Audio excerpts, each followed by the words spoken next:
Book 1. Things I learned. From my grandfather Verus, I learned how to be a good person and how to keep my cool. From my dad's reputation and my memories of him, I learned to be humble and what it truly means to be a man. From my mother, she taught me to be spiritual and generous. She showed me how to avoid not just doing bad things, but even thinking about them. She taught me to live a simple life, far from the flashy lifestyle of the super rich. From my great-grandfather, he taught me that you're better off getting a great education at home with private tutors than going to public schools, and that you should be willing to spend whatever it takes to make that happen. From my first teacher, I learned not to get caught up in pointless rivalries like being on Team Green or Team Blue at the chariot races. From Diognetus, he taught me to not waste time on trivial things, to not believe in superstitions or people who claim they can work magic or cast out spirits.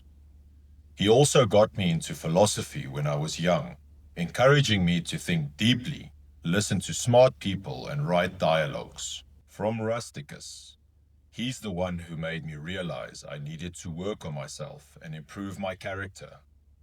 He taught me to avoid getting sidetracked by intellectual debates that don't lead anywhere. He also showed me how to be the bigger person and make things right with people who've wronged you as soon as they're willing to meet you halfway.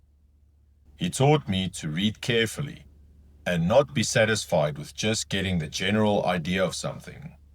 And he's the one who introduced me to the works of the Stoic philosopher Epictetus. From Apollonius, he taught me to be my own person and to stick to a clear plan without getting sidetracked. He showed me how to rely on logic, not just my fleeting feelings. He was a perfect example of how to be both incredibly intense and relaxed at the same time. He was never impatient when explaining something, and I saw in him a man who clearly considered his knowledge and experience the least important things about him. He also taught me how to accept favors from friends gracefully, without feeling like I owe them everything, but also without acting like it was no big deal. From Sextus, I learned from him what it means to be truly kind. He was a model of how to run a family with care and had a deep understanding of what it means to live a natural, authentic life. He taught me to be serious without being stiff or fake. He always looked out for his friends, was patient with people who didn't know any better, and never got annoyed by clueless comments. He could get along with anyone. Just being around him was a bigger compliment than any flattery, and everyone who knew him deeply respected him. He also taught me how to find and organize the essential rules for living a good life.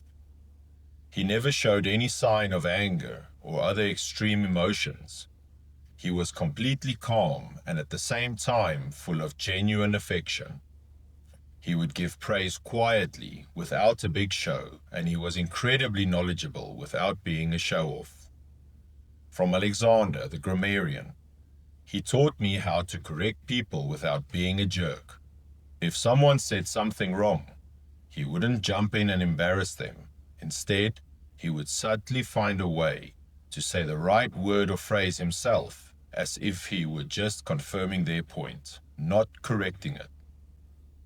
From Fronto, I learned from him to recognize the jealousy, manipulation, and hypocrisy that come with being a powerful ruler, and that the so-called elites in our society are often the ones who are least capable of genuine care.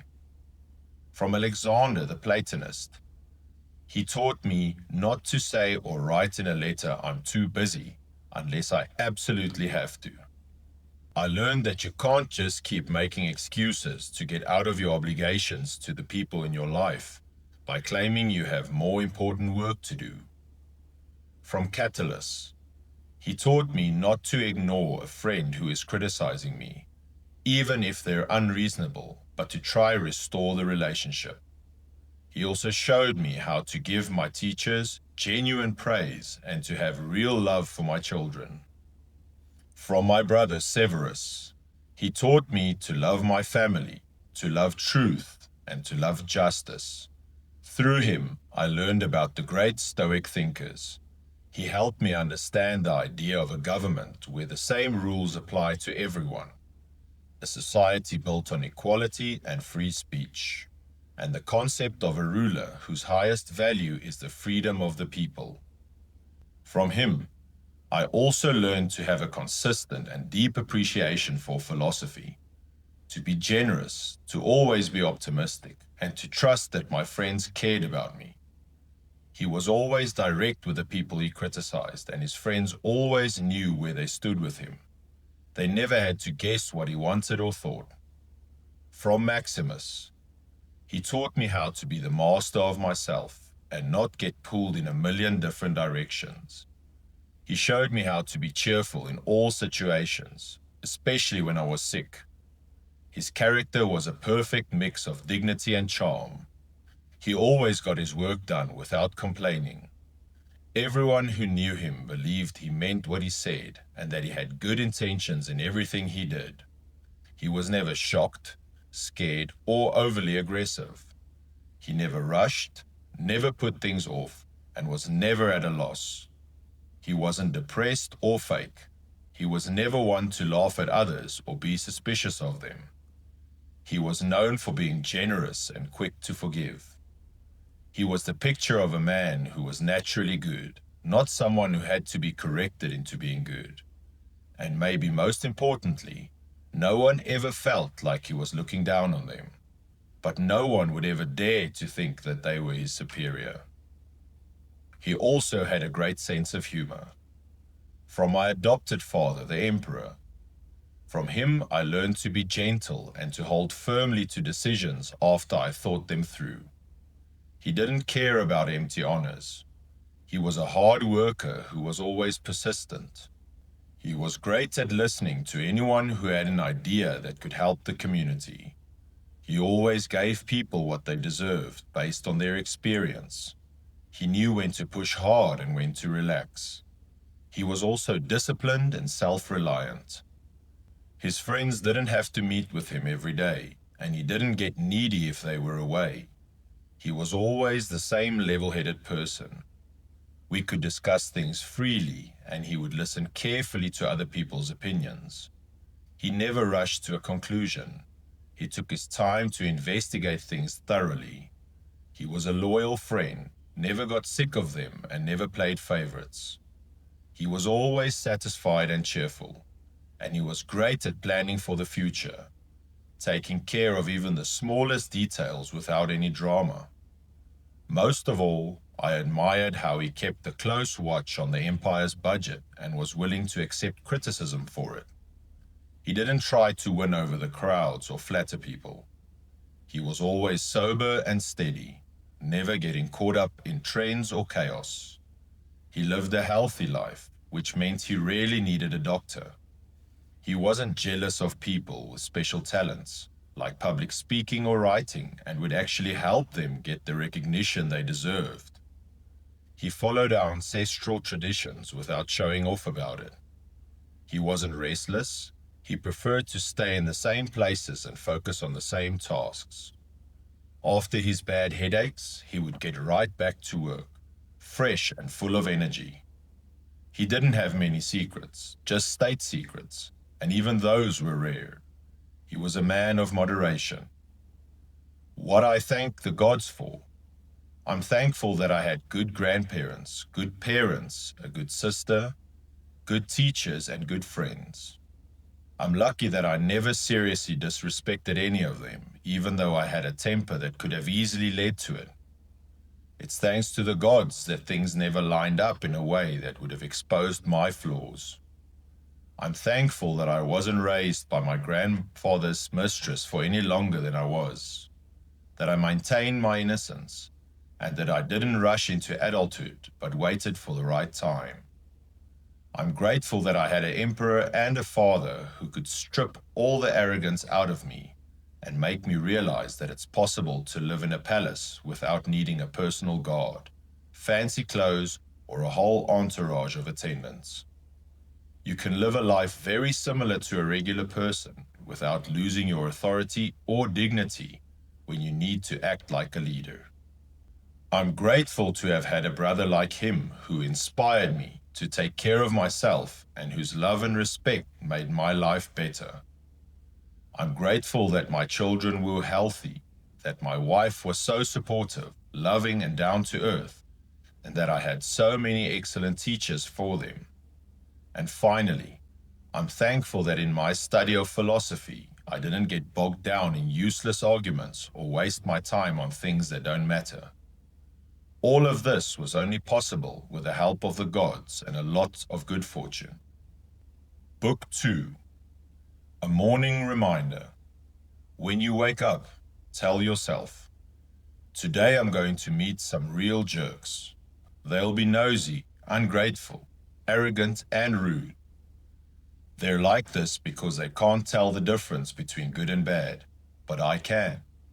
I know that good is beautiful and bad is ugly, and I know that the person being a jerk is actually just like me, not in body, but in mind, sharing the same spark of reason.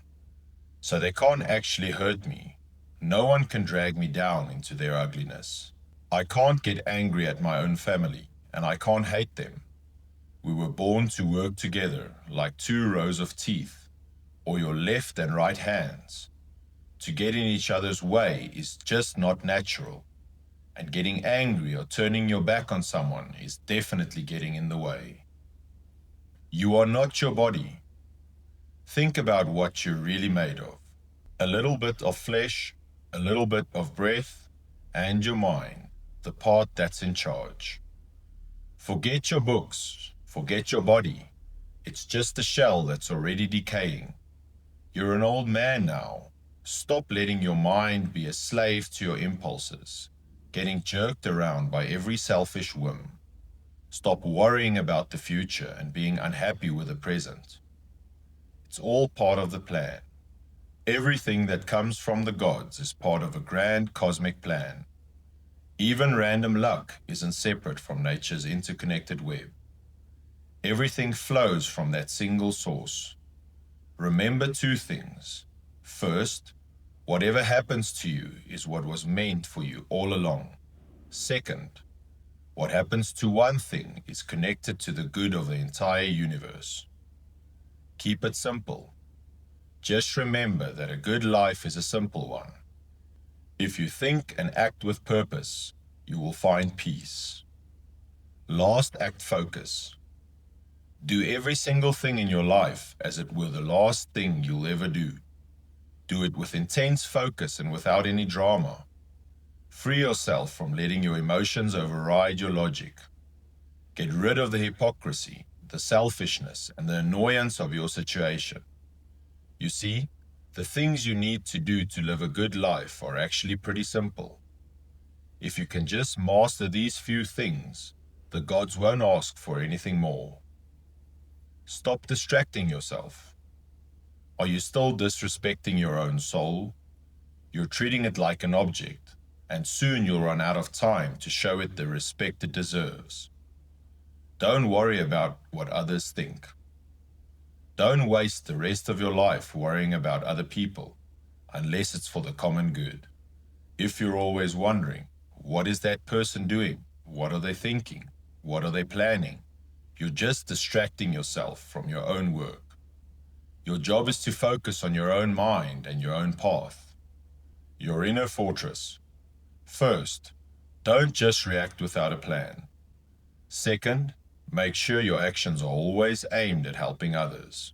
That's it. Everything is fine. Everything that's happening to you is either something you can handle or something you can't. If you can handle it, then handle it. Stop complaining. If you can't handle it, don't complain about that either, because it will destroy itself and be gone soon enough.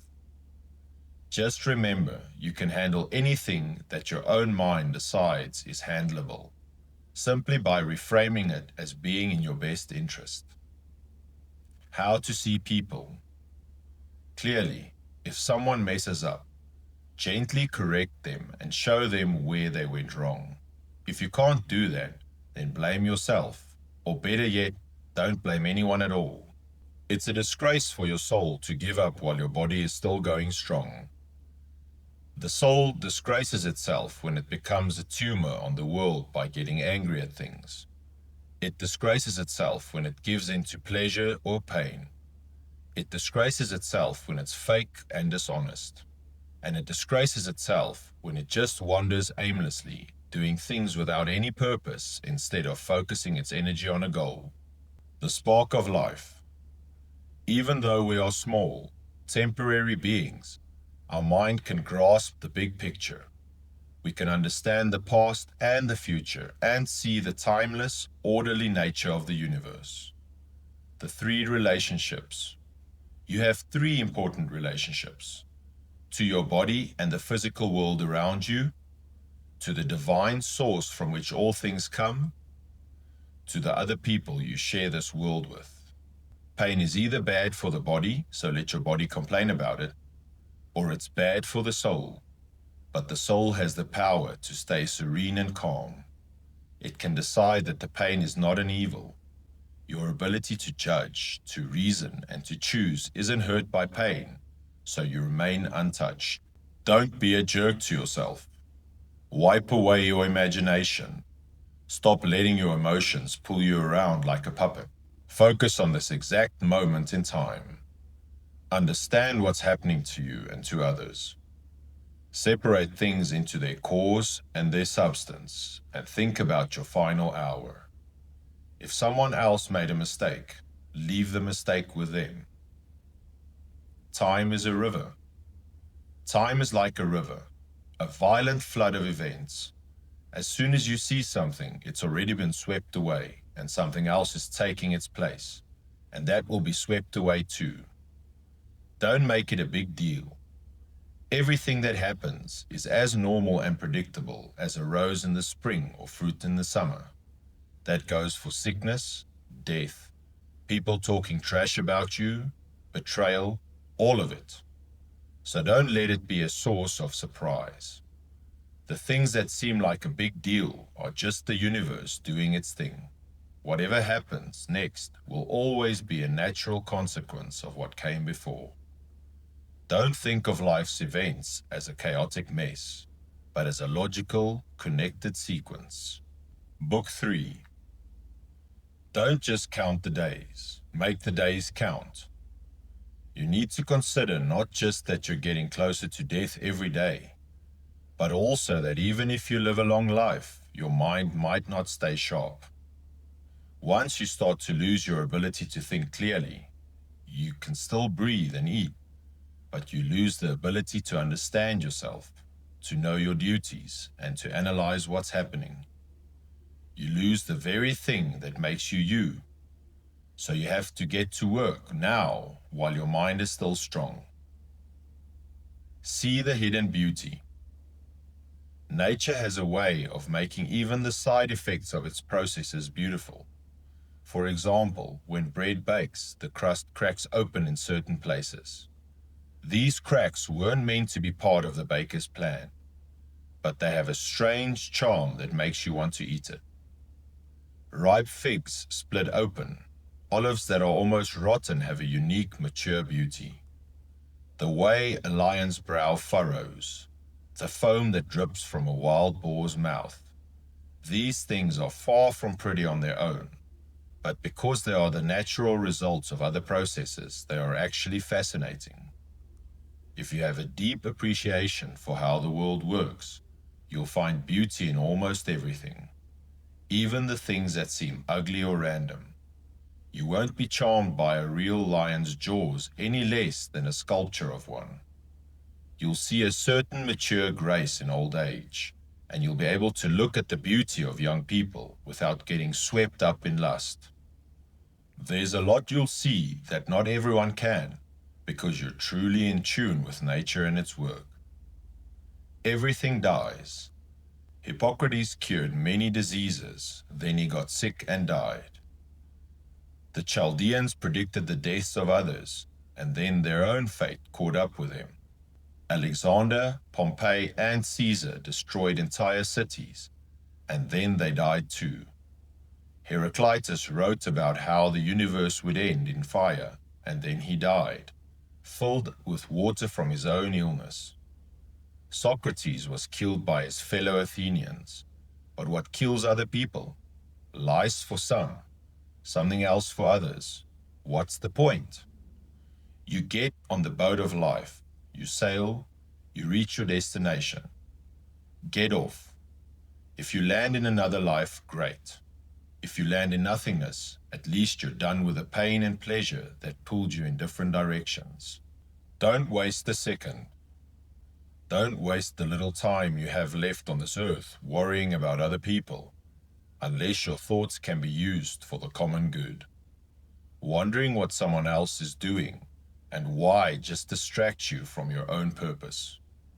You need to clear your mind of all the junk, all the random, useless, and malicious thoughts. Train yourself to think only about things that if someone asked you, what's on your mind, you could answer instantly and honestly.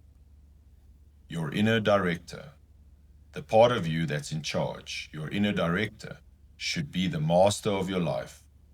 It shouldn't be dragged around by your senses or your desires. It should be social and it should be in control. Your mind should be that of a ruler, a Roman, a leader, a soldier who is ready for anything life throws at him. You shouldn't need promises or other people to validate you. You should be self-reliant, a source of your own light, not needing help from the outside. If your mind is clear, in control, and not being corrupted by pleasure, pain, or arrogance, you've already won. Find what's best. If you find something in life that's better than justice, truth, self-control, and courage, something better than a mind that is totally satisfied with itself and in control of its fate, then go for it with all your heart. But you won't. So stop looking. Stick to what matters. Don't let anything else distract you, whether it's praise from the crowd, power, or some cheap pleasure. All those things might seem nice for a moment, but they will eventually mess you up and take control of you. Choose what's best, your own inner good, and stick with it. Protect your mind. Never value something that would force you to break a promise, lose your self-respect, hate someone, be suspicious, or be a hypocrite. The most important thing you have is your mind. If you protect it and keep it clear, you won't have to act out a drama or hide from the world. If you value your mind above all else, you won't complain, you won't be needy, and you'll live in peace. Your 3 jobs.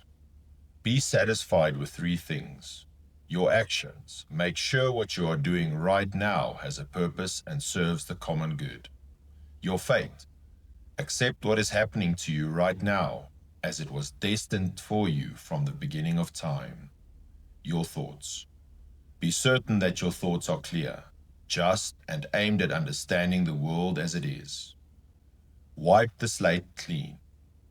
Get rid of your imagination. Stop being a puppet to your impulses. Limit yourself to the present moment. Understand what is happening to you and others. Separate every object into its cause, what it's made of, and its purpose, what it does. And think about your death, not as a tragedy, but as a natural event. Stay focused on your own path. Pay close attention to what your own mind is telling you and what the universe is telling you. The universe tells you what's going to happen next. Your mind tells you what you need to do. The guiding principle. Your life is a battle and a journey in a foreign land. So what can guide you? Only one thing: philosophy. And that means keeping your inner self, your guiding spirit, safe and in charge. It means being stronger than pleasure and pain, doing nothing without a purpose, being honest, and accepting your fate as part of a bigger plan. And finally, It means facing death with a positive attitude, knowing it's just the natural process of things breaking down into their original elements. If the elements themselves aren't harmed by this constant change, why should we fear it? It's natural, and nothing natural is evil. Book 4. Your Inner Retreat.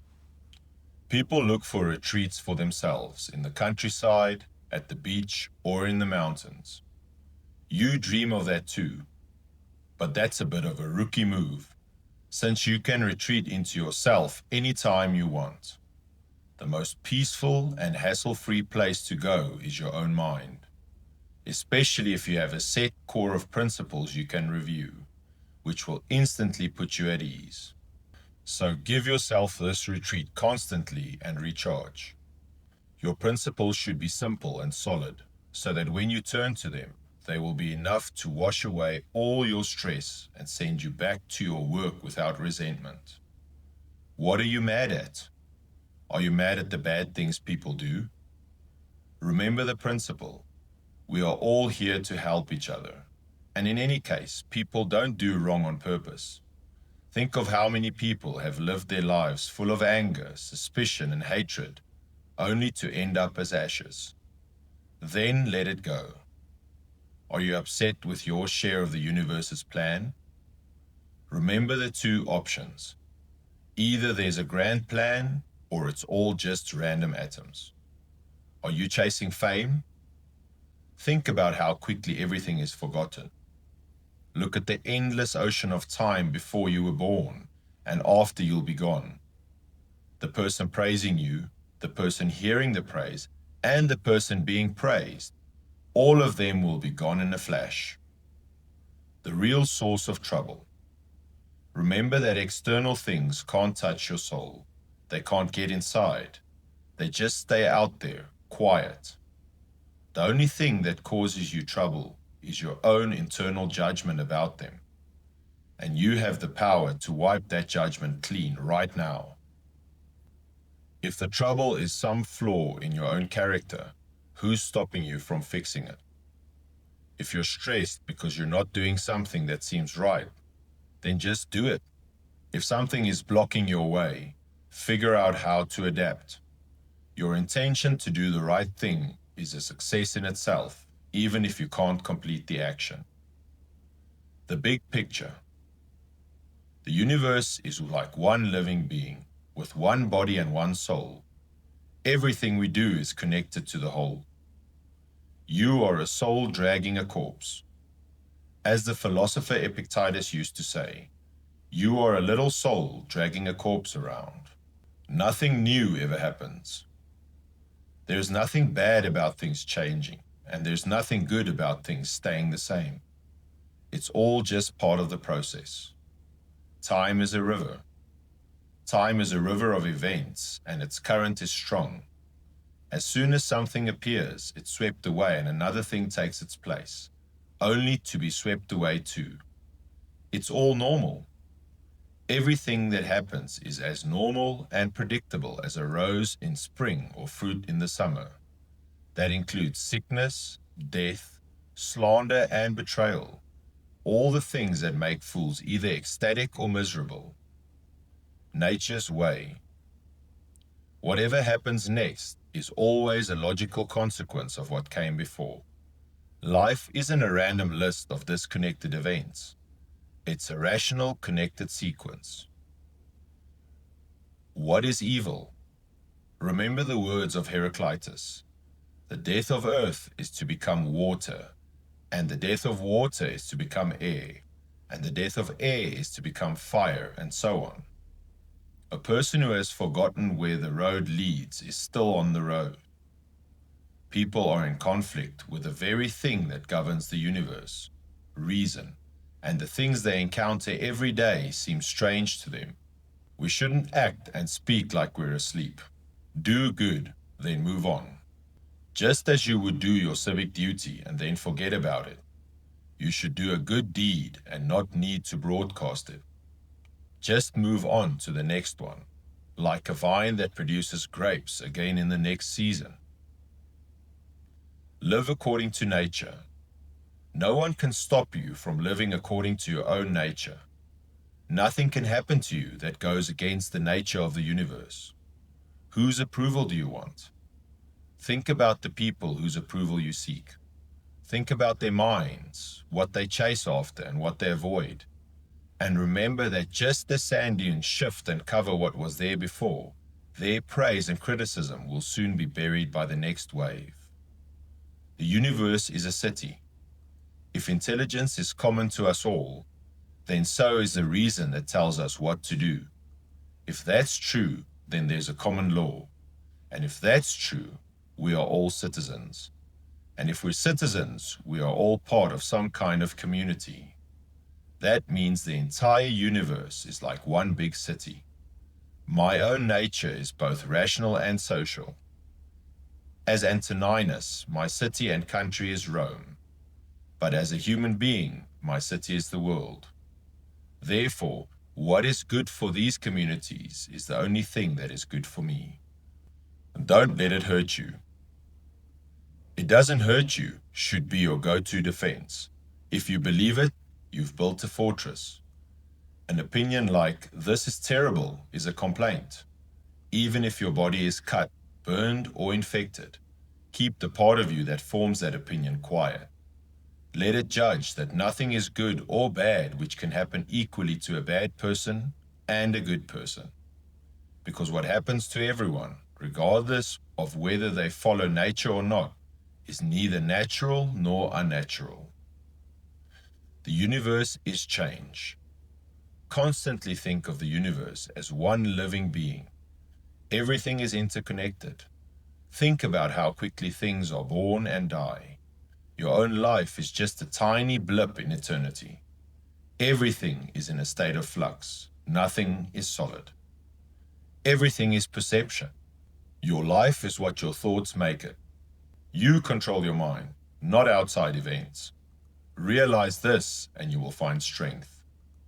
Wrestling, not dancing. Living a good life is more like wrestling than dancing. You have to be ready, on your feet, and prepared for whatever comes at you, even the unexpected. Be a good person. Waste no more time arguing about what a good person should be. Be one. Book 5. In the morning, when you have a hard time getting out of bed, tell yourself this: I have to go to work. I'm a human being. What do I have to complain about if I'm going to do what I was born for, the things I was brought into this world to do? Or was I created to just lie here, warm under the blankets? But it's nicer here. So you were born for pleasure? In short, were you born to be passive or to be active? Look at the little plants, the little birds, the ants and spiders and bees. They're all doing their part, putting the world in order as best they can. And you're not willing to do your job as a human being? Why are you running to do what your nature demands? But I need rest. I agree, but nature set a limit on that, just like it did for eating and drinking. And you're going past those limits. You've had enough rest, but when it comes to work, you're still falling short. You don't love yourself enough. If you did, you'd love your nature and what it demands of you. Other people who love their work wear themselves out doing it. They forget to wash or eat. But you respect your own nature less than a sculptor respects its sculpting. But you respect your own nature less than a sculptor respects his sculpting, or a dancer respects her dancing. When they are truly passionate, they'd rather give up food and sleep than stop working on their craft. Is helping others less valuable to you? Is it not worth your effort? It is a gift to be able to greet every new experience with a thought. This person and what they are about to do is exactly what I expected. To expect the bad person not to do bad things is like expecting a fig tree not to produce figs. It's insane. Just remember that you too will be gone in a flash, as will they. What's the harm? If someone is going down the wrong path, correct them gently. If you can't, remember that your kindness was created for this exact moment. The gods are patient with people like that. They even help them get things like health and wealth. You can do that too. What's stopping you? Live in the present. Don't work yourself up into a sweat over things. Live in the present moment. Those who are throwing a fit about things that happened in the past and those who are terrified of what might happen in the future, where are they now? Nowhere. It's just a process. Nature works towards a goal. It brings things to an end as much as it starts them. Think of it like a ball being thrown. Does the ball think it's good when it goes up and bad when it comes down and finally rests? Is it better for a bubble to be whole than to pop? The same is true for a candle's flame. Look deeper. Turn a person inside out and see what they're really like. Look past their fancy exterior and see the pathetic reality. The person giving praise and the person being praised, the one remembering and the one being remembered, they are all temporary. They exist in one tiny corner of this continent, and even there, not everyone agrees with each other or even with themselves. And the whole earth is just a tiny dot in space. Focus on what you control. Pay attention to what's in front of you, the task, the principle, or the situation. You're suffering? That's your own fault, not anyone else's. You are made of three parts: your body, your breath or life force, and your mind. The first two are yours only in the sense that you have to take care of them. Only the third part is truly yours. So if you can separate your mind from what other people do or say, from your own past actions, from your fears about the future, and from the body that you're stuck with, if you can free your mind to live according to its nature, justly, calmly, and accepting of its fate, then you can live out the rest of your days in peace. How to pray?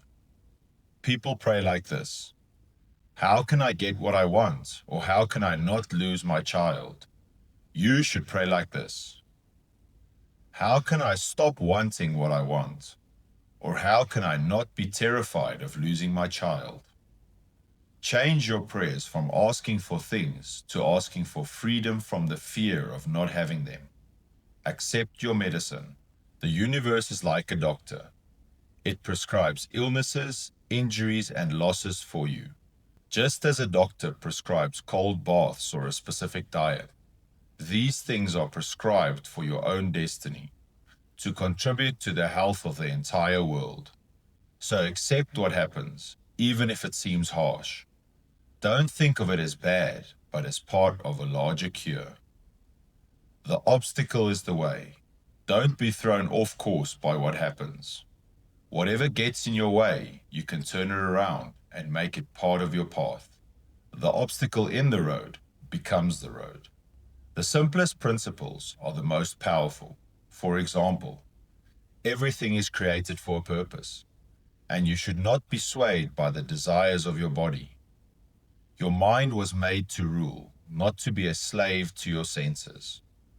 Both of those are principles even a child could understand. Where is your character? Are you a good person? A just person? A self-controlled person? Where is your character right now, in this moment? Don't lose yourself. Don't let the future bother you. You'll meet it if you have to, with the same weapon of reason you use against the present. One universe, one God, one truth. Everything is connected. There is one universe made of all things, one God in all things, one law, one truth, and one ultimate reality. All things return to the source. Everything material vanishes very quickly into the substance of the universe. Every cause is soon reabsorbed into the universal reason. and the memory of everything is quickly buried in eternity. Your mind is the key. To a rational person, an action that follows nature is an action that follows reason. Stand up straight. Either stand up straight on your own or be propped up. Book 6. The universe has no reason to be evil. The universe is like clay, ready to be shaped, and the force that shapes it, the universal intelligence, has no reason to create evil. It has no evil in it. It does no evil, and nothing is ever harmed by it. Everything is created and completed according to its grand design. Your job is your job.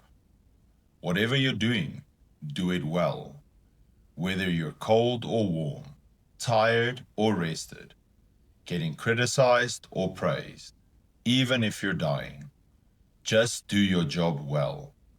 Because the act of dying is also one of life's essential jobs. So for that too, all you need to do is handle the present moment perfectly. Look inside. Never let the true quality or value of a thing escape you. The world is always new. Everything you see will soon be changed by the force that governs the world. It will be broken down and new things will be made from its remains. And then new things from those remains, and so on, forever. This is how the world stays forever new. Their problem, not yours. If someone does something wrong, the harm is with them. It's their problem. And maybe when you look closer, they didn't even do anything wrong according to their own understanding. We are all connected. There is one single intelligent force that connects everything, like one continuous substance. It's not just a collection of separate things, but a unified whole, where every part is aware of and connected to every other part. Be the ripe olive. Be like a ripe olive that falls from the tree, praising the earth that nourished it, and thanking the tree that gave it life. Be the cliff. Be like a cliff that the waves keep crashing against. It stands firm and tames the fury of the water around it. When something bad happens, don't think, "What bad luck that this happened to me." Instead think, "How lucky I am that even though this happened, I am still fine. I'm not broken by the present or scared of the future." The event itself could have happened to anyone, but not everyone could have handled it without caving. So why is this bad luck instead of good fortune? Can you even call something bad luck if it doesn't violate your own human nature? And how can something violate your nature when it's exactly what your nature was prepared for? You know what your nature demands. Does what happens stop you from being just, generous, self-controlled, sane, prudent, or honest? No. So when you're tempted to feel sorry for yourself, remember this principle. This isn't a misfortune, but to bear it bravely is a great fortune. Help them or tolerate them. It's an old but useful trick for looking down on fame. Think about the lives of the people who came before and the lives of those who will come after. All of it is temporary. The memory of you will fade. So what's the point? Your job is simple. Act with justice, accept your fate, and speak the truth. Everything is connected to a single goal.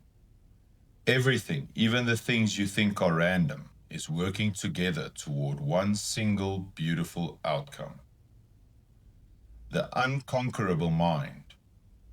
A clear mind, when it is calm and collected, is an unconquerable fortress. There is no safer place for a person to retreat to. Anyone who doesn't realize this is ignorant. Anyone who does but doesn't retreat there is truly unlucky. Keep it simple. Don't add more to the story.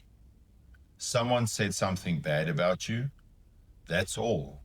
They said something bad about you. Your kid is sick? That's all. Your kid is sick. Stay with the initial facts and don't add your own dramatic interpretation, and you'll be fine. Or better yet, add a positive interpretation, like a wise pilot who understands the winds. Things that don't matter. A cucumber is bitter? Throw it away.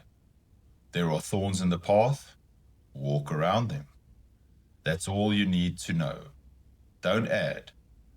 Why do things like this even exist in the world? A student of nature would just laugh at you. Don't be a pushover or a schemer. Don't be lazy in your actions, confused in your conversations, or vague in your thoughts. Don't be a pushover, but don't be overly aggressive either. Don't let your whole life be consumed by business. They kill, they cut, they hunt with curses. So what? This doesn't stop your mind from being pure, sane, self-controlled, and just. It's like a man standing by a crystal clear spring and cursing it. The water just keeps bubbling up, fresh and clean. He could throw dirt and mud in it, but the spring will quickly dissolve it and wash it away, remaining completely unstained. So how can you have a perpetual spring inside you instead of just the well? By living freely and aligning yourself with kindness, simplicity, and humility every hour of every day. The shortness of it all. The person who wants to be famous doesn't realize that soon everyone who knew them will be dead, and the next generation too. Eventually, your memory will be passed from one person to another, like a candle flame, until it's finally extinguished. But even if the memory of you lasted forever, what good is it? Praise is useless to the dead. And what good is it to you now, except maybe for some practical reason? You are neglecting nature's real gifts right now to chase after what someone might say about you later. Beautiful in themselves. Everything that is beautiful in itself. Praise is not part of its beauty. So a thing doesn't get better or worse by being praised. An emerald doesn't lose its shine if you don't compliment it. If souls live on, if souls continue to exist after death, how does the air have room for all of them? How does the earth have room for all the bodies buried in it? Just as bodies decompose and make room for others, souls released into the air exist for a while, then they change, diffuse, and are reabsorbed into the generative principle of the universe, making room for new souls. Book 7. Same old story. What's this flaw in your character? It's old news. You've seen it all before, whether in history books or in your own life. Don't think of life as a long, complicated movie with a bunch of different scenes. Instead, realize that every situation you're in has been played out 1,000,000 times before, by 1,000,000 different people. It's the same old story, just with different actors. How long will you keep watching the reruns? Wipe away the judgment. Your stress doesn't come from the thing itself, but from your judgment of it. And you have the power to wipe that judgment away right now. Wipe out the thought, I am hurt, and the hurt itself disappears. Wipe out the hurt, and the harm is gone. What can't harm the person can't harm their life. What doesn't make a person worse as a human being doesn't make their life worse either. It can't actually harm them. The universe wouldn't allow something to be truly harmful if it didn't corrupt a person's character. The nature of good. The universe is designed to produce what is good. Everything that happens for the good of the whole. Everything is practice. Think of it this way. Everything that happens is just like something you've seen 1,000 times before. A man gets married, raises kids, gets sick, dies, goes to war, throws parties, works in the field, flatters people, acts arrogant, feels suspicious, plots against others, wishes for some people to die, complains about his life, falls in love, saves up money, and chases after power and fame. Now think about it. The lives of all those people are over and gone. Your inner fortress. The mind is a sphere of perfect calm when it doesn't let outside things disturb it. It becomes an unconquerable fortress. Don't invent problems. Is someone talking behind your back? Is someone looking at you funny? Let them. The real you, your mind, is not in any danger. Stop playing the victim and you won't feel victimized. Don't feel victimized and you haven't been. Your mind is untouchable. The mind can't be harmed by fire, steel, slander, or anything else. Once it is a perfect sphere, it remains one. The best revenge is not to be like your enemy. One job, be a good person. Find your joy in one thing and one thing only, moving from one action that helps the community to another action that helps the community, with God in your thoughts. The guiding principle. The part of you that's in charge is the part that wakes itself up, directs itself, and makes itself whatever it wants to be. It also makes everything that happens to it seem like what it wants to happen. Everything is part of a plan. Everything is completed according to the plan of the universe. It's not a chaotic mess. It's a single harmonious order. The world is full of noise. In such a flood of chaos and noise, what is there to value or get excited about? It's like being in a stadium full of gladiators who are constantly screaming and fighting. Wait calmly for the end, whether that end is total extinction or just a transformation. And in the meantime, what's important?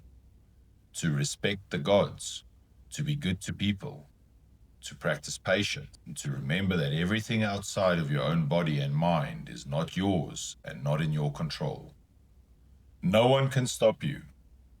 If you do the work in front of you, following the right logic with focus, energy, and kindness, and without any side dramas, you will live a good life. You will be keeping your inner spirit pure, as if you had to give it back at any moment, and no one can stop you. How doctors work. Just like doctors always have their tools ready for an emergency surgery, you should always have your core principles ready. Use them to understand both human and divine things, so you can do every task, no matter how small, with the awareness that everything is interconnected. Don't get lost. Don't wander aimlessly. In every action, be just. In every thought, be certain. You have everything you need right now to be happy. Don't wait for something else to happen. Let go of what isn't yours. Let go of your attachment to the past. Trust the future to providence and align your present actions with justice and truth. People do wrong. Out of arrogance, if someone is speaking or acting badly, it's because they think it's the right thing to do. It's not realistic to expect them to follow your judgment instead of their own. If their judgment is wrong, they are the ones who are harmed, not you. They are the ones who are blind. When you realize this, you will be more patient with them. Just tell yourself, it's their opinion. You and the rock.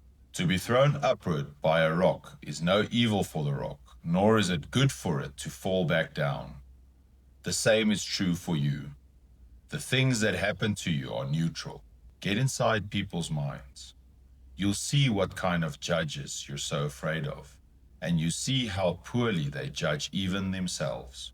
Everything is changing. Everything is in a state of change. You yourself are constantly transforming, in a way, decaying, and so is the entire universe. Leave their faults with them. Someone else's mistake is their problem. Leave it there. It's all in how you use it. The end of an activity or the end of a life is not an evil. It's just a stop. So when your life comes to an end at the time nature decides, it's not a bad thing. It's just part of the process. Look at the big picture. Look at the lives of others, both past and present. See how nations rise and fall. Think about the life that will be lived after you and the life that was lived before you. The praise you receive is just the echo of voices from people who will also be gone in a moment. Book 8. A good deed is its own reward. Here's a thought that will help you avoid the temptation of chasing fame. When you do something good for someone, what more do you need? Isn't it enough that you acted according to your nature? Are you really looking for payment? A vine doesn't ask for a trophy for producing grapes. A horse doesn't ask for a medal after a race. A bee doesn't ask for a bonus for making honey. And a person doesn't ask for credit after helping someone. You just do it and move on to the next good deed, like a vine that produces grapes again in the next season. We should be like that, people who do good almost without realizing it. Pray simply. The ancient Athenians used to pray, "Rain, dear Zeus, down on the fields of the Athenians." You should either not pray at all, or pray with that same simple, open-hearted spirit. Accept your prescription. We often say, the doctor prescribed horseback riding for him, or cold baths, or walking barefoot. In the same way, we can say, the universe prescribed a sickness for him, or an injury, or a loss. Prescribe means it was ordered for your own good, to fit into your destiny. So accept what happens to you, because it was all woven into the fabric of your life from the very beginning. Don't let the future break you. Just ask yourself about every challenge. What is so unbearable about this that I can't handle it? You'll be embarrassed to answer. Remember that you are not crushed by the future or the past, but always by the present moment. And the present becomes a much smaller problem if you just isolate it, put it in its own box, and ask your mind why it can't handle something so small. All things fade. Are the great Roman leaders of the past, Vespasian, Trajan, Hadrian, Antoninus, still around? Is Socrates, is Epictetus? All things fade and become a myth, and soon are completely forgotten. The brightest lights burn out the fastest. So what's the point of all this striving to have a good character and to act for the common good? That's all that matters. The obstacles becomes fuel. Your mind can take any obstacle and turn it into fuel. The thing that was blocking the path becomes the path. Your good is in your actions. Your own good is found in your actions.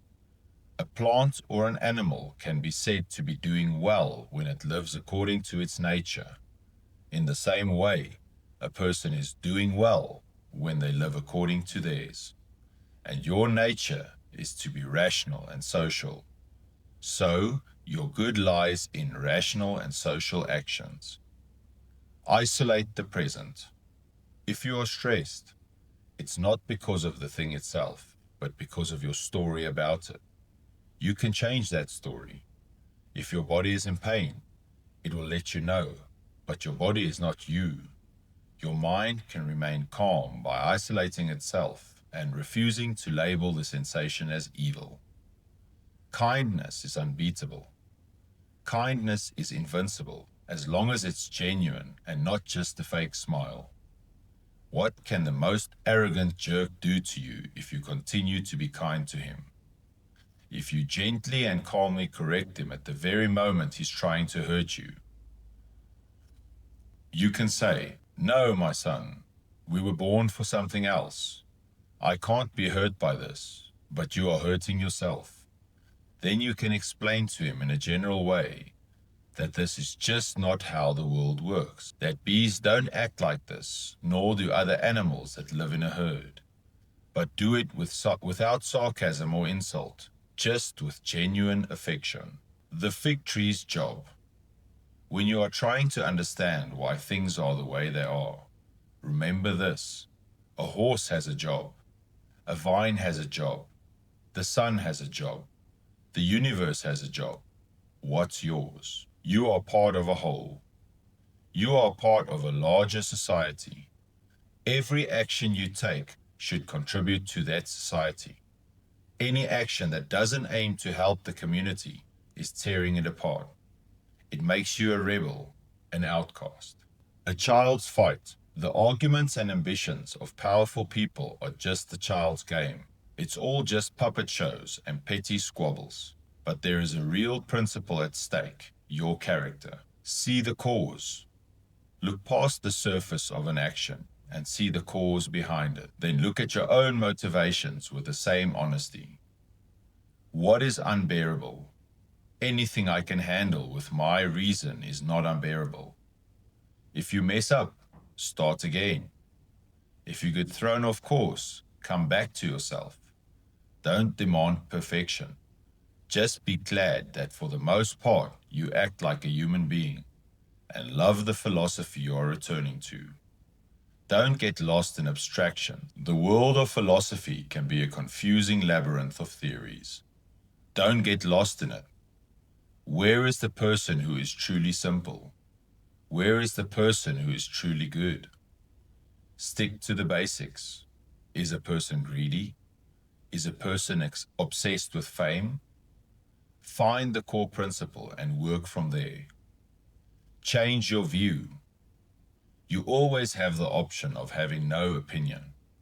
There is never any need to get worked up or to trouble your soul about things you can't control. These things are not asking to be judged by you. Leave them alone. Book 9. Injustice is a crime against the universe. Acting unjustly is a crime against the universe itself. Nature created rational beings like us to help each other according to our worth, not hurt each other. To go against this fundamental principle is to disrespect the most ancient law of all. Lying is also an injustice. The person who lies intentionally is being dishonest and unfair because they are cheating. Even a person who lies unintentionally is out of tune with the universe because they are resisting its natural order, which is truth. They've let their own ignorance put them at odds with the world. Just do your job and move on. It would be a happier life to leave this world without ever having to lie, be a hypocrite, indulge too much, or be arrogant. If you're stuck in the middle of it all, the next best thing is to get so sick of the ugliness that you finally decide to leave it behind. Or are you determined to stick with your vices? Hasn't your own experience taught you to run from the plague?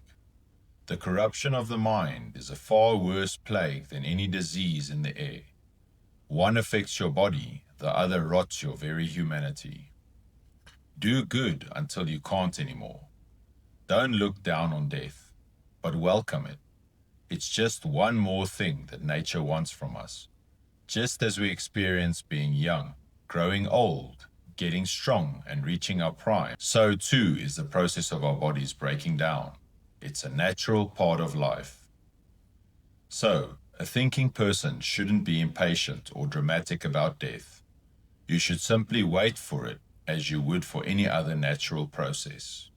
And as you wait, remember two things. First, nothing can happen to you that is not in accordance with the nature of the universe.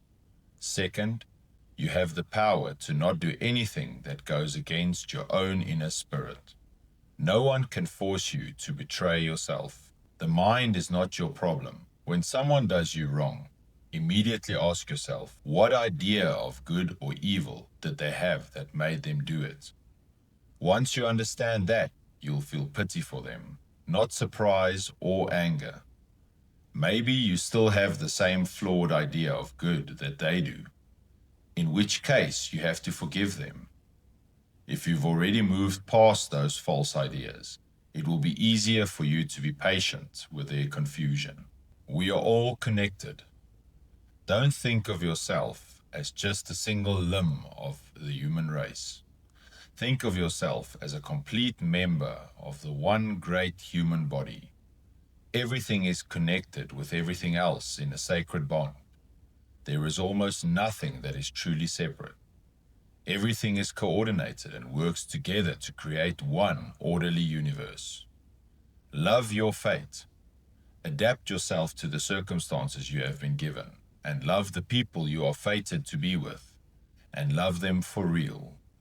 A tool or an instrument is considered good if it does the job it was made for, even if the person who made it is no longer around. But with natural things like us, the power that made us is still inside us. That's why it's so important that we live in harmony with that inner force. If you do, everything will go well with you. You go to things, they don't come to you. The things you chase after and run away from don't come to you. You are the one who goes to them. So just stay still. Let your judgment about these things rest, and they will become powerless. You won't be seen chasing or running from them anymore. The perfect sphere of the soul. The soul is a perfect sphere, shining with light.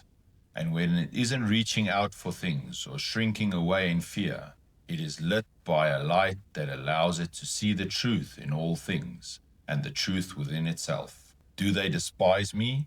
That's their problem. Does anyone look down on me? That's their problem. My problem is to make sure that I'm not doing or saying anything that deserves to be looked down on. Does anyone hate me? That's their problem. My job is to be kind and good-natured to everyone, and to be ready to show even the hater when they went wrong. My job is to be kind and good-natured to everyone, and to be ready to show even the hater where they went wrong. Not in a condescending way, but with genuine kindness and integrity. The rotten core. How rotten and fake is the person who says, "I've decided to be completely straight with you." What are you even doing, man? That's not something you need to announce. It should be obvious. Your character should be written on your forehead, clear as day. A truly good and simple person has it in their eyes. You can't miss it. But a person who has to declare they're a good person is like a wolf in sheep's clothing. The most disgusting thing of all is a fake friendship. Avoid it at all costs. Live with the gods. To live with the gods means constantly showing them that your own soul is satisfied with the fate and is doing everything its inner spirit desires. This inner spirit is a piece of the divine that has been given to each of us as our guide and guardian. It's your mind and your reason. Don't blame the gods or people. Are you angry with people whose armpits smell? Are you angry with people who have bad breath? What good will that do you? Their mouth is what it is. Their armpits are what they are. A certain smell is bound to come from them. You have reason. You can understand the situation. So what's the problem? If you're sane, your sanity should inspire you to deal with their irrationality. Live this life well. Where do you want to be living when death finds you? For me, I want to be found doing something worthy of a human being, something for the common good, something noble. If I can't be found doing something so great, then let me at least be found doing what I cannot be stopped from doing, correcting myself, improving my character, and finding peace. Think, act, speak. First think, is this action necessary? Is it for the common good? Second, act. Is this in harmony with the universe? Third, speak. Is this true? Is this kind? Book 10. A question for your soul. My soul, are you ever going to be good? Are you ever going to be simple, genuine, and completely transparent for everyone to see? Will you ever taste the joy of a loving and affectionate spirit? Will you ever be truly satisfied, free from wanting or needing anything? and instead be content with what you have, right here and now? Will you ever learn to be happy with your present circumstances, to convince yourself that you have everything you need, that it all comes from the gods, and that everything is and will always be for the best, part of their grand, perfect plan for the universe? Will you ever be a true citizen of the city of the gods, ready to do your part without complaint? Focus on your own nature. Pay attention to what the universe demands of you and do it. Then pay attention to what your nature as a human being demands of you. Your job is to be good, so be good. You are strong enough. Whatever happens, you were born with the strength to handle it. If you're tempted by pleasure, you have self-control. If you're in pain, you have endurance. If you're insulted, you have patience. When you remember this, you realize you have the inner resources to deal with anything. If they're wrong, they're lost. If people are on the wrong path, they are the ones who are lost. It is their mistake, not yours. They are the ones who have separated themselves from the community. Your job is not to join them in their error. Realize that they are your family, that they are acting out of ignorance, and that you will all be dead soon.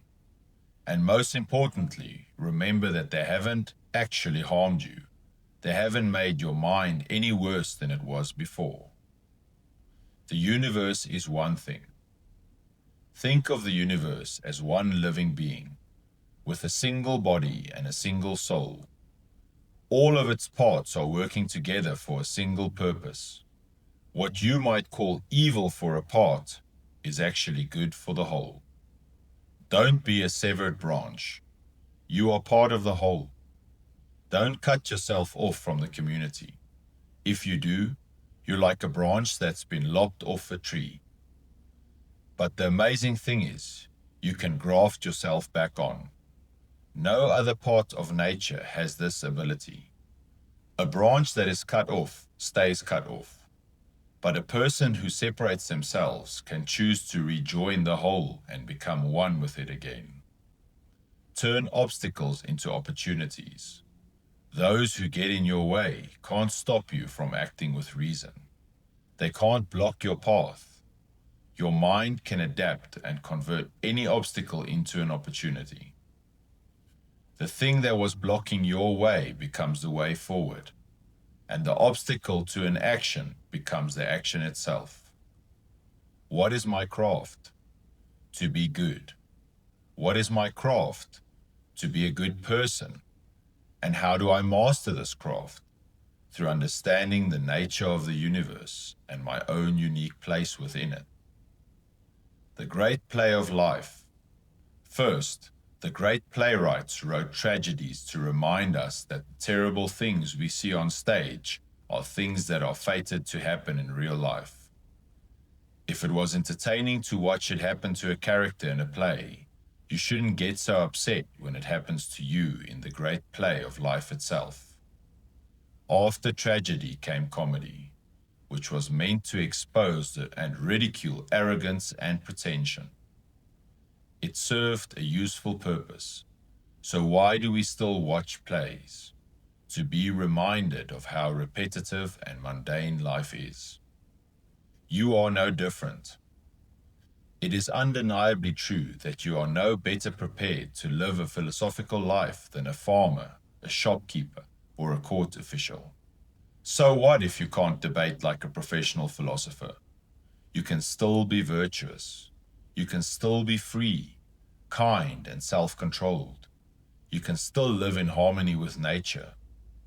Live unnoticed. You can live a happy, peaceful life even if no one knows who you are. Just be content with following your own nature, even if the world thinks you're crazy. The bathhouse of life. What is life like? Imagine a bathhouse. It's oily, sweaty, dirty, and full of gross water. That's what every part of life and every physical object is like. It's all so familiar and trivial. A dead body and a mask. There are people who lived and died, and what is left of them? Nothing. They are like a character in a play who has left the stage. And there are people who are alive right now, but what are they? A bunch of skeletons fighting over a bone. Puppies yapping at each other. Children who laugh one moment and cry the next. Your reputation, your honor, your wealth, it's all temporary. So what is worth your time? To be just, to be truthful, to be kind, and to be brave. What is my purpose? Ask yourself about everything you do. What is the point of this? What will I get out of it? Everything is the same. A person who has seen the present has seen everything, for all things are connected and of the same kind. They share a mind, but not an opinion.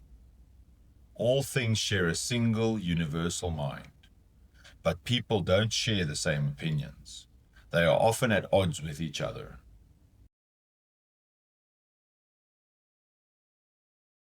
Book 11. The Qualities of a Rational Soul. These are the qualities of a rational soul. It sees itself. It shapes itself. It gets to enjoy the fruits of its own labor, unlike a plant where others enjoy the fruit. It always reaches its goal, no matter when its life is cut short.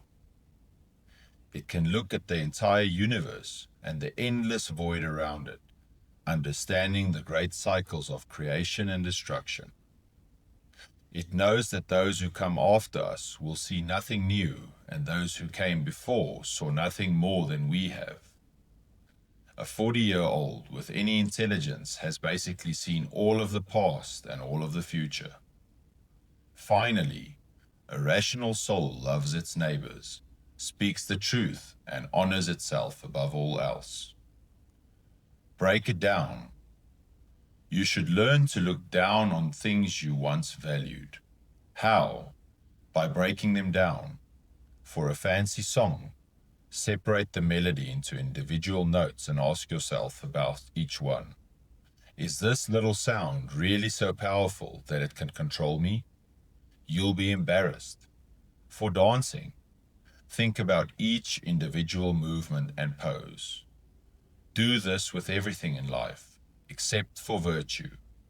When things seem impressive, strip them down to their basic parts and see how trivial they really are.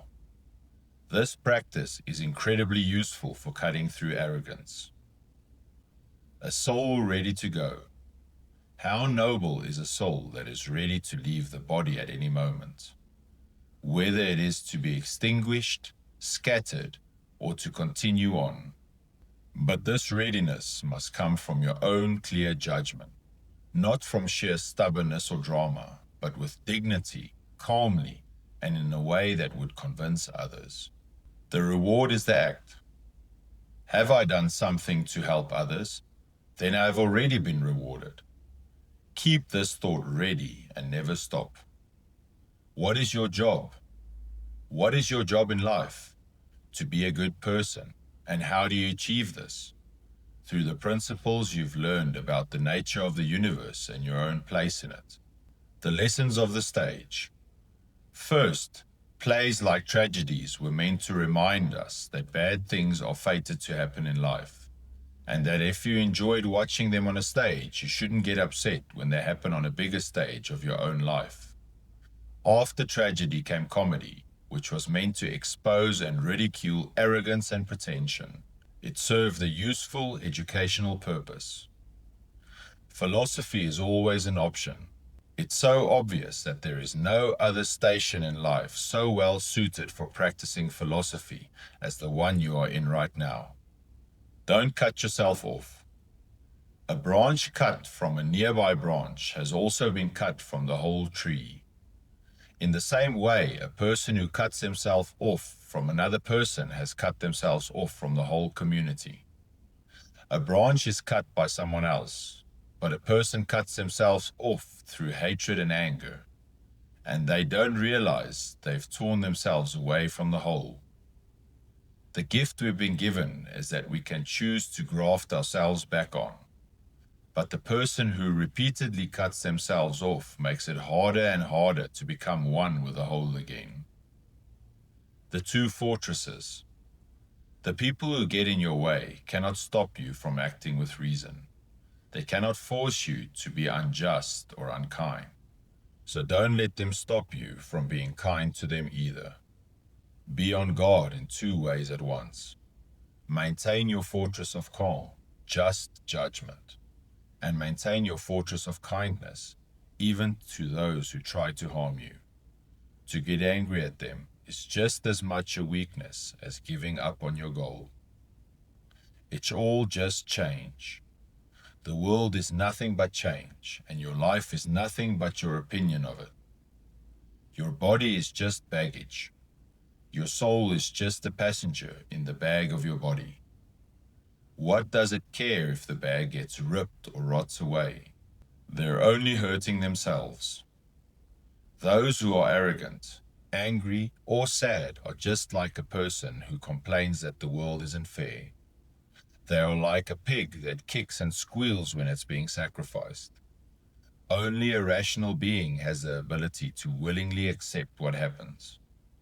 Understand their core beliefs. Whenever you're talking to someone, stop and ask yourself, what's this person's core belief about what is good and bad? If they believe that pleasure, fame, or power is the ultimate good, then I shouldn't be surprised or offended by what they do. I should just remember that they are forced to act this way by their beliefs. One sun, one soul. Remember that the sun's light is one thing, even though it's divided by walls, mountains, and a million other things. There is one common substance, even though it's divided into countless different bodies. There is one soul, even though it's divided among countless different natures. And there is one intelligent soul, even though it seems to be divided. What are you? A body? A soul? A mind? The body is just a shell. The soul is just a whirlwind of sensations. The mind is the command center. Your job? Put your books away. Stop getting distracted. Your time is running out. See your body for what it is, a bag of bones and nerves. See your soul for what it is, a bit of air, not even the same air from one moment to the next. The third part, the mind, is you. You are an old man. Don't let it be a slave any longer. The grand design. The things that come from the gods are full of foresight. The things that come from luck are not separate from nature's grand design. Everything is interwoven. Everything flows from that single source. Living with the gods. To live with the gods is to show them that your soul is satisfied with its fate and obedient to its inner guide. The fragment of the divine that has been given to each of us. This guide is your mind and reason. Book 12. You can have it all now. Everything you've been chasing after through long, winding roads, you can have it right now. You just have to do one thing. Let go of the past. Trust the future to the universe and focus all your energy on living with virtue and justice in the present moment. Be virtuous by loving your fate, because nature made it for you and you for it. Be just by speaking the truth freely and acting according to the law and the value of things. Your three parts. You are made of three things: body, soul, and mind. The body deals with sensations. The soul deals with impulses. The mind deals with principles. Your job is to make sure your mind is in charge, not a slave to the sensations of your body or the whims of your soul. Both of those are animalistic. The mind is what makes you human. Live with the gods. If you live with the gods, what more could you want? And you do live with the gods when you consistently do what your own inner guide, your reason, wants you to do. Let your intelligence shine. Just as the sun's light penetrates the deepest darkness and fills every space without emptying itself, so too should your intelligence shine.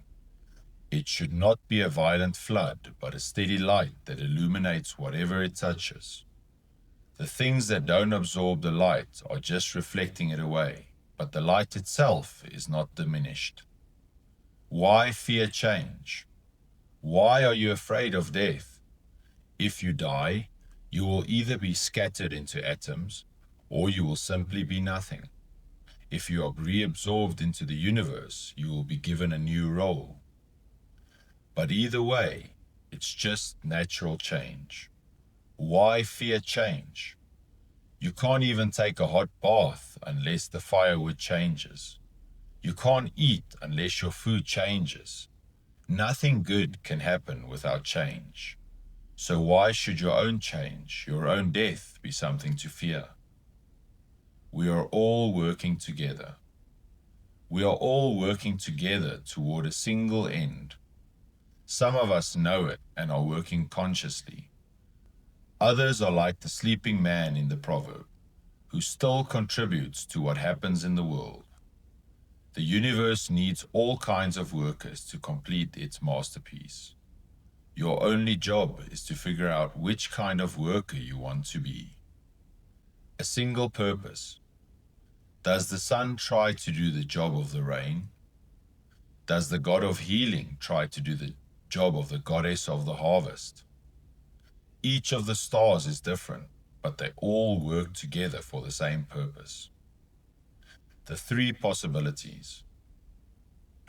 There are three possibilities for how the world works. There is a pre-written fate you can't change, so why fight it? There is a merciful God who will listen to you, so make yourself worthy of his help.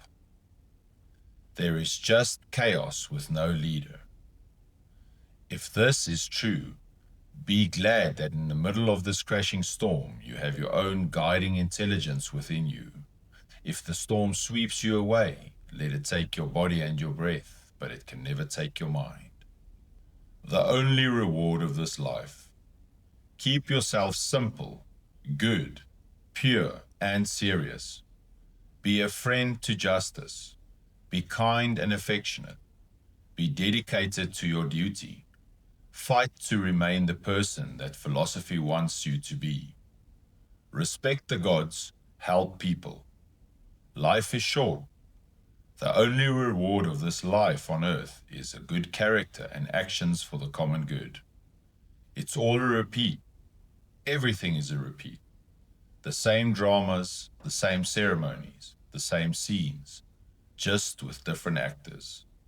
How long will you keep watching? They cannot touch your mind. People will be angry. They will try to get in your way. So what? They cannot touch your mind, your justice, your kindness, or your self-control. Let them do what they want. You be like the cliff that the waves crash against. It stands firm while the sea foams around it. The final act. Man, you have been a citizen of this great city, the world. What does it matter if it was for 5 years or 100? The laws were the same for everyone, so why complain? You are not being sent away by a tyrant or an unjust judge, but by the same nature that brought you here. It is like a director telling an actor it's time to leave the stage. But I haven't finished my 5 acts, only 3. You're right, but in life, 3 acts can be the whole play. The one who decides when the play is over is the same one who created you and is now dissolving you. You are not in control of your entrance or your exit. So leave with grace and kindness, for the one who is dismissing you is also kind.